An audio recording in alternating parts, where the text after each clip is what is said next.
everyone! When I was a kid, one of the desserts I remember my mom making with some regularity was pineapple upside down cake. It was my dad's absolute favorite, and we almost always had it for his birthday. I was going through my cookbooks, trying to figure out what to film and when I would release it, and I realized that one of the recipes that I had flagged to make was the upside down pineapple cutout cake in Stella Parks' book, Bravetart. And then I realized that my dad's birthday fell on a Friday, which is when I release all of my videos. So even though I don't get to be with my dad this year, it seemed like the perfect opportunity. So in honor of my dad's birthday, come bake with me. So this is our pineapple. I've never cut up a pineapple before, so we're gonna see how this goes. Put the top aside. Now, I think I'm gonna do Claire's trick, where she says cut the top and the bottom so that you get a flat surface so it doesn't roll around on you. Well, I don't know how flat that is, but okay. Then we're gonna cut off this bit in like slices, I guess. I want to preserve as much of the fruit as possible, obviously. So I'm trying to cut it as close as I can. I'm not sure how successful this is going to be, but we'll see.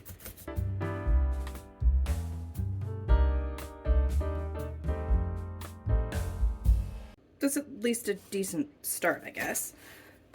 Set that over there. So now we're going to cut it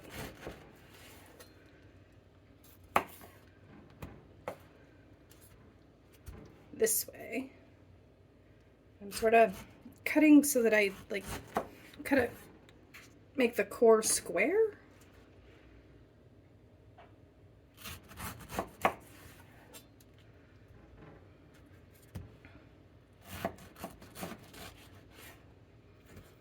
One square core. Now, obviously need some trimming. Now I think I will start with, I have all these weird pieces. Okay, hold please.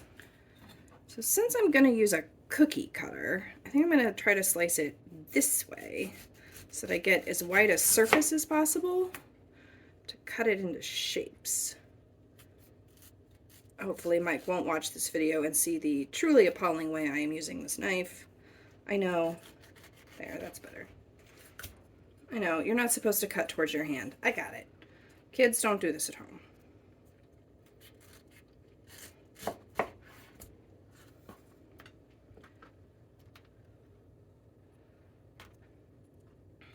Maybe if I go this way.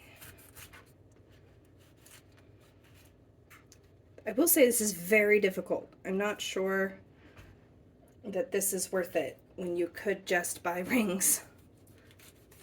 I mean, there's something to be said for having fresh pineapple, and it is really fresh. It smells amazing. All right. Well, that's all going to end up being chef snacks, I think. All right, so these are our biggest slabs. So all of my cookie cutters are too big. This is the only one I have that has a shape to it. It does work. I wasn't sure if this would work, but it did. All right, I need a new Mickey Mouse. All right, I need a landing plate and somewhere to put it.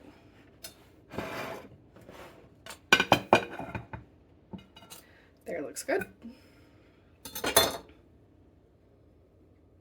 think I'm only going to do a few of these just as a proof of concept that the cookie cutter method does in fact work. I genuinely wasn't sure. And I'll cut up the rest of the pineapple into smaller shapes.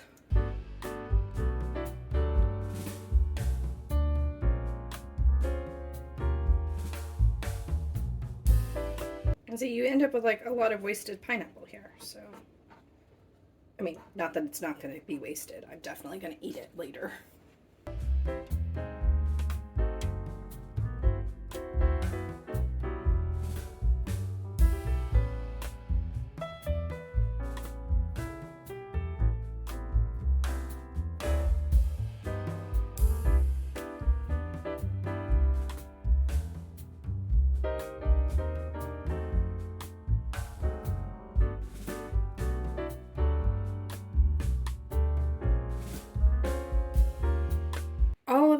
pineapple slices are good, we're going to put these in the fridge for later. So I'm preheating my oven, and now we need to add flour, more flour, sugar, baking powder number 1, baking powder number 2, nutmeg, which I admit I did not expect to see in this recipe, and butter, which by some miracle I remembered to get out this morning and is actually at room temperature. And we mix. Slowly. Whoop. We have to get the bowl up to the paddle first. Now we mix. Slowly.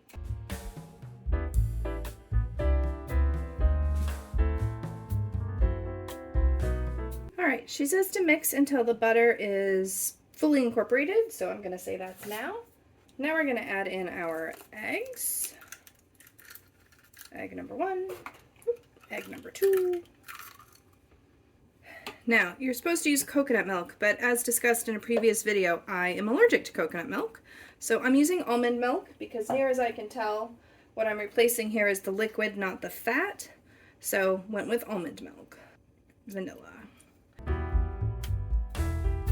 Alright, we're looking for a somewhat grainy batter that still has some lumps in it, so I'm going to call that good, and we're going to move on to the pineapple-y bit. For our topping, we're going to go with brown sugar, salt, and almond milk again, rather than coconut milk. And we're going to mix. I did want to say, I forgot when I was adding in the vanilla, you can actually replace the vanilla in the cake batter with rum. But I wanted Nat Cat to actually eat this, and if I put rum in it, she won't. So we went with vanilla instead. Alright, that's well mixed. I'm going to move on to building our cake. Lined my skillet, it's a 10-inch skillet, with parchment paper, and I have a whole video on how to make sure that your parchment paper is the exact size for your cake.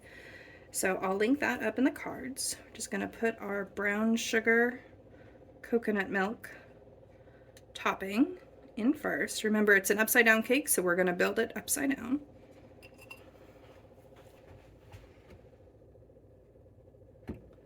Alright, my countertop is not perfectly level. Now I'm going to just arrange my Mickey Mouse pineapples here. You can do any shape. Like I said, the Mickey Mouse shape are the only ones I had in a small size. All of my other cookie cutters are like 4 or 5 inches, it turns out. This will come as no surprise to anybody who knows me in real life.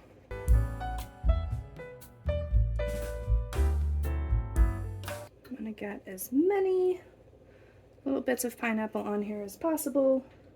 That seems like a good amount, and I don't have too many left. Moving on. And now we're going to put our batter right on top.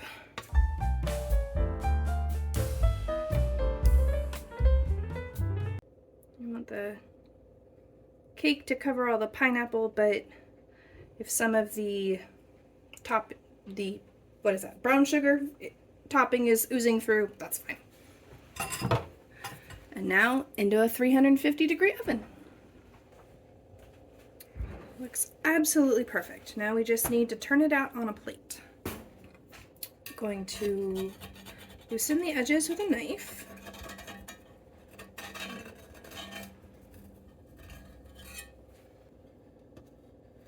Very carefully place my plate on top. And then flip.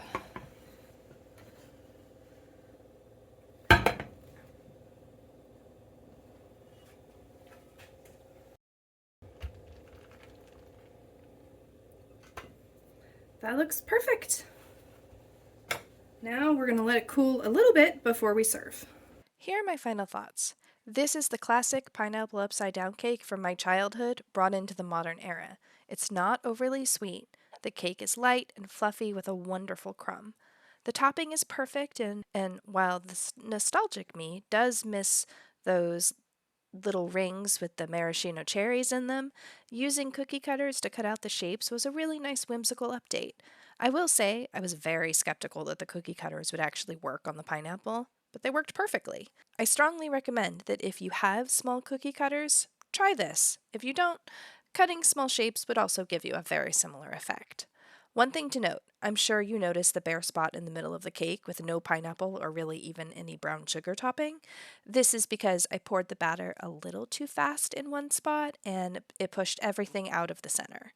To avoid this in the future, I think I'll pour it onto the back of a spatula or something to diffuse the force over a wider surface area and prevent having that one bald spot. This is totally a technique that I'm stealing from watching how people work with resin, but I think it would work also with cake. Also, switching out the coconut for almond milk did not impact the cake structure at all. I'm sure it would be even better with coconut milk, but as this would keep me from actually eating it, I'm perfectly happy with this version. A few important metrics. Is this recipe worth making at home?